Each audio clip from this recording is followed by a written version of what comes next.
One of the stocks that was expected to be in the news flow throughout the day was IndusInd Bank. It's kind of been a dampener actually, because we were expecting the stock to be under pressure. It was down almost about 6 to 8% in the morning, hit a low of 725. Now actually trading in the green. And then this is of course after the company reported its Q4 earnings. It has been reported a huge loss of 2,300 odd crores. But let's get in my colleague Harsh of what investors could do looking forward, and should they be worried? Harsh. Well, I want to talk about what the IndusInd Bank management has said on the con call yesterday. One, what they've said, clear, timely disclosures are being made. Second, all pain is upfronted, factored and accounted for. 3, FY26 is a fresh start for them.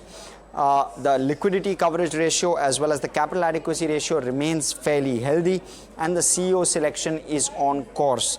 Names will be sent to the RBI before the 30th of June. This is what the management has said in terms of what could possibly be construed positively.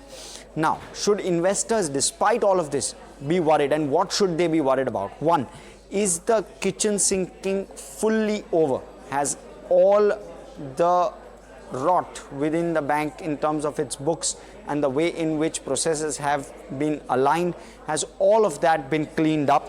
Well, not so sure. Second, erstwhile CEO has guided no loss in Q4. So that's what the former CEO said, but we've seen a very, very large loss against that. Third point of contention or concern, new adjustments disclosed in the Q4 numbers. Now, management is saying that this is all that there is, but could there be more is really the question.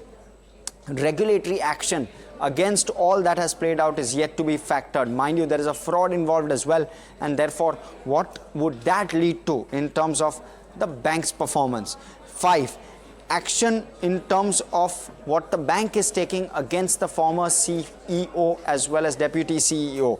No executive directors anymore on the board of the bank. All the directors are now non-executive on the board of the bank post the resignation of the CEO. And could a PSU banker be nominated as CEO? If that were to happen, that's also a material negative. So some positives, some negatives. I've just highlighted all of them. Now, in terms of what brokerages, at least the ones which are positive, are making of this and reasons why they are positive. Jefferies maintains a buy. They've cut their target price from 1,040 to 920. They believe the cleanup was larger than anticipated. The new CEO is to lay out the path forward, so they'll wait and watch for that. They believe valuations remain reasonable. Macquarie on an IndusInd. They maintain an outperform, target price being 1,210. They say that the large miss and multiple events have now been recognized. Asset quality is still a concern for them. Stock trades at 5 times the annualized Q4 operating profit, which is well below peers.